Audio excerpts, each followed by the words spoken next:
बोलिए सतगुरु महाराज की जय, सच्चे दरबार की जय. Thank you everyone for connecting with us for today's discourse. I have some good news for all of you. Starting next Sunday, you will be able to connect live with all of us to listen to Satsang, participate in the question and answer, and so that we all can meditate together.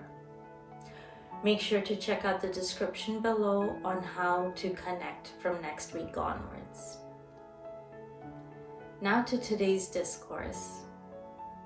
Imagine, hypothetically, that you are an elderly woman. Due to COVID, you've been stuck indoors, haven't had any visitors. But today you receive a call from your grandkids that they are coming to visit you.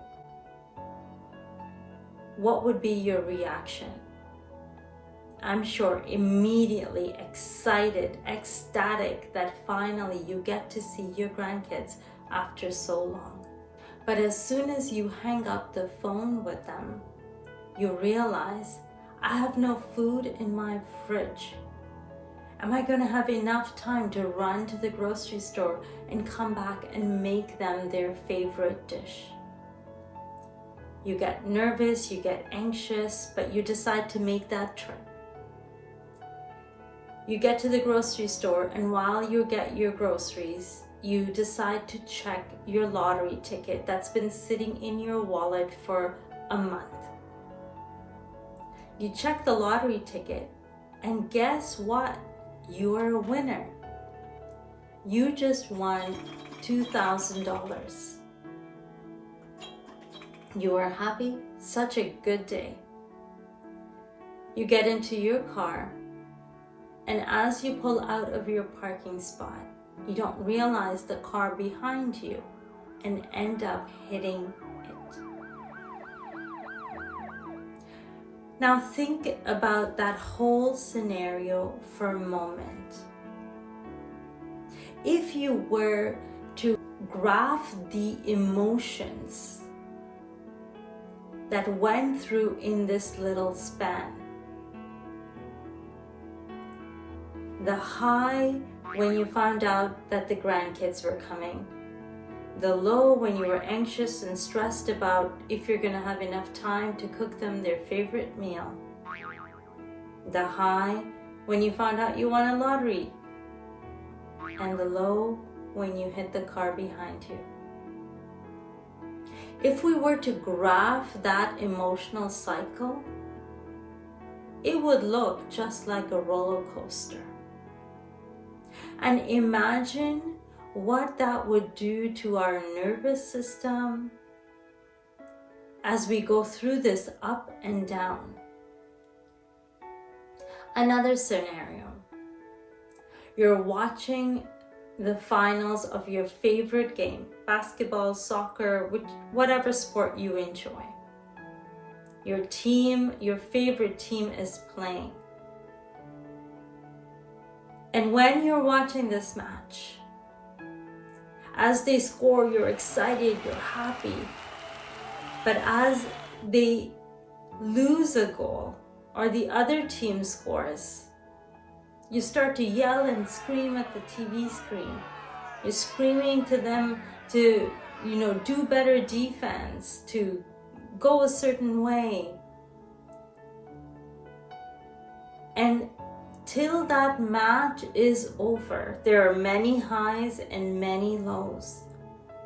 Going through that same emotional roller coaster of up and down. But there are some individuals, while they watch a game, are still, are quiet, they enjoy the game. They don't scream with joy when their team scores, nor do they yell at the screen when they lose a goal. Because they understand that this is a game. That winning and losing is part of the game. So they still enjoy the game, but they're not attached to each move of the players. They watch this game in a state of equanimity, of even-mindedness. And it is this quality that I'm here to talk about today.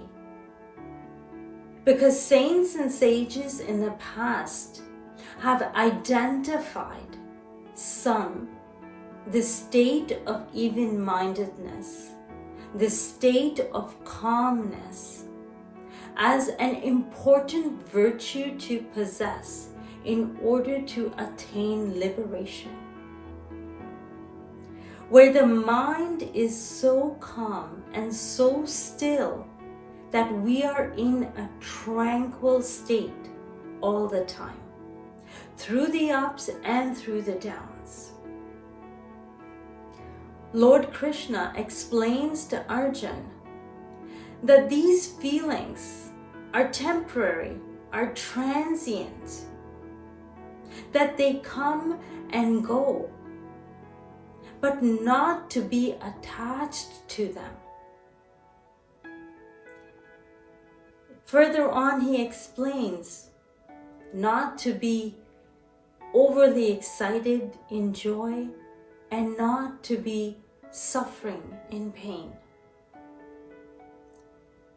Not to be attached to the good or the bad, to the high or the low, but to stay in a state of balance. This is easily understood with pain. Because we are in this body, pain is inevitable. Say a situation comes up that you have little or no control over. Someone has hurt you, you get hurt, you fall down. Any situation that causes pain. And there is a beautiful Buddhist analogy to explain it. They say pain represents or is associated with two arrows. The first arrow represents this unfortunate situation, something that you have little or no control over, something that happens. And they said the second arrow represents how you deal with this pain. That pain is inevitable, but suffering is not. That how you deal with this situation represents that second arrow. If you constantly stress about it, complain about it, victimize yourself over it, then you continuously pierce the second arrow into you. The situation might have happened weeks, months, or years ago, but you continuously pierce the second arrow as you continuously remind yourself of that situation, of how you have been wronged, of how it has been unfair, whatever the case might be. So, in the state of equanimity, when one is in a state of even-mindedness, they do not attach themselves to that suffering. They do not let go of the second arrow so that it can continuously pierce them and hurt them over and over again. They let it stay in its place. So, how is it possible?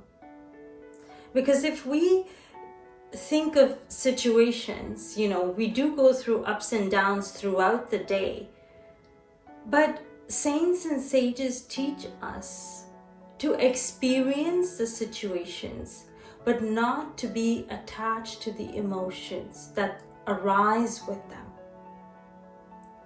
So enjoy that something good has happened, but not to be attached to it. Experience when something difficult has happened, but not to be attached to it. Often when we think of this, we think about becoming indifferent to everything or not doing anything. But that's not what they mean when they talk about being in a state of even-mindedness. Lord Krishna explains this to Arjun in the Bhagavad Gita in chapter 2, Shlok 48. He says, Yoga staha kuru karmani sangam tyaktva dhananjaya siddhi asiddhyo samo bhutva samatvam yoga uchyate. He says, be steadfast in your duty, Arjun, but do not be attached to the success or failure. Be in that state of equanimity, and that is yoga. So he urges Arjun not to give up his duty, not to give up what he's supposed to do, but to give up with the idea of whether he would be successful or whether he would fail. The Gita teaches us over and over again to conduct action. So we are to do our daily duties, we are to conduct our daily activities, but not to get caught up with the results, with the successes, with the failures. To stay even-minded in the situations that bring us happiness, that bring us joy, and the situations that bring us pain. In order to see how one can stay even-mindedness, let me illustrate with a short story called Sophie the Waitress, shared by Catherine Cook. Sophie grew up in a family that had it hard. But now she was 23 years old and she's working as a waitress in the local diner. One day, this old lady walks in and sits down in one of the booths. She looks old and ragged, her clothes are a little torn, and her hair is shiny gray. Sophie's waitress friend says to her, "Sophie, oh no, I've seen that lady before. She leaves no tips, and she just sat down in your section. This is not good. This is bad." Sophie says, "I'm not sure if this is bad, but all I know is that I have a client in my section that I need to serve." And she goes and takes the lady's order and brings her out her food. When that lady leaves that day, she leaves Sophie a $50 tip. The same friend says, "Oh wow, Sophie, you've just made a record with tips. No one leaves a tip that high, and especially that woman. She's never left a tip. This is a good day for you." Sophie says, "I'm not sure if it's good, but all I know that that woman was a kind woman." Now a bunch of teenagers come and sit in Sophie's section, and she serves them with burgers and fries and drinks. And as Sophie is in the kitchen, they run out of the door without paying the bell. Sophie's friend again says, "Oh my God, Sophie, that is really bad. You know the rules that when a client does not pay their bill, then we have to pay for it. This is a really bad day." Sophie says, "I'm not sure if it's a bad day, but all I know is that I have to go clean this table and pay the owner for the bill."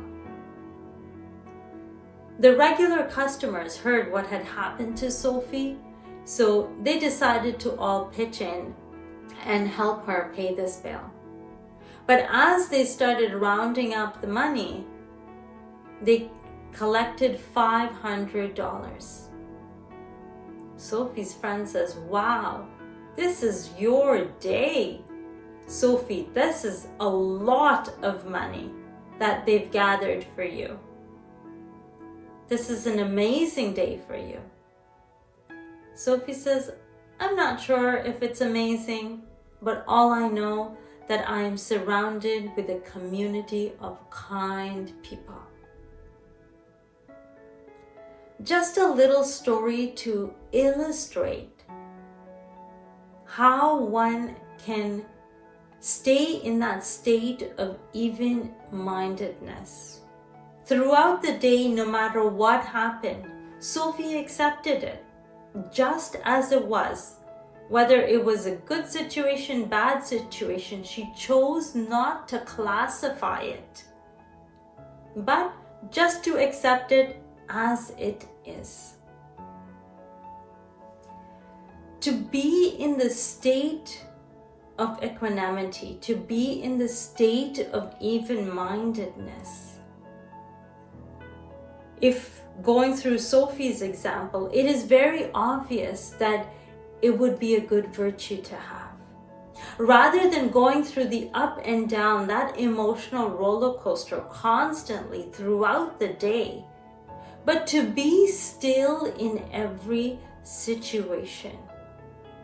So the big question, how does one cultivate this state of even-mindedness?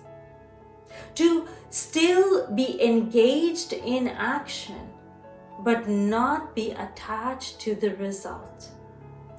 Not to be attached to what the outcome would be. One, the most important is definitely practice. The technique of Brahm Gyan is the eternal Vedic technique that connects us to our soul. The natural quality of the soul is equanimity, is even-mindedness. It is the mind that is chanchal. The mind is a monkey mind, jumping from one thing to the next. But through the practice of Brahm Gyan, we engage this mind to connect to the soul. And as it builds this connection, there will be moments of stillness. There will be moments of even-mindedness. But through constant practice, that nature of the soul will be imbibed by the mind. So listening to discourses is great, but if it is not put into practice, you will not see the results in your everyday life. So the first way to imbibe this virtue is through practice of the Brahm Gyan technique. The second is Swadhyaya, is self-study, self-introspection. We live in a world where we have this need to classify everything in duality. Everything is either good or bad, is happy or is sad. But the truth is that everything just is.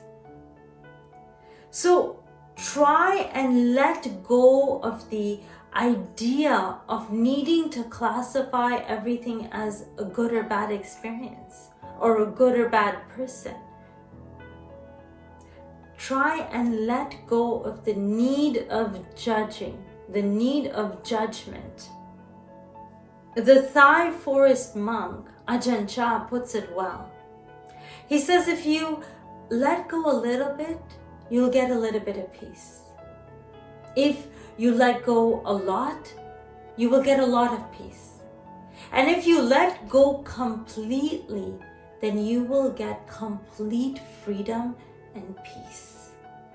So as you sit with yourself and self-introspect, recognize whether you are constantly classifying things in this duality, whether you are constantly feeling the need to judge every situation and every person. And one by one, slowly start letting go of this need. And you will start to see that when you stop identifying things as good or bad, as happy or sad, but just as experiences, you will automatically start to cultivate the virtue of even-mindedness. And third, know that it is okay to get to this state in small steps. This is not a virtue that we can imbibe within us overnight. This is not something that we can instill within us with the snap of a finger. But understand that this getting to the state of equanimity, of even-mindedness, will take some time, is a process. So be patient with yourself. Accept where you are today. And through self-study, know what are the things you need to work on. What are the things that cause you to be attached with each situation or with everything that happens to you. And let go of that step by step.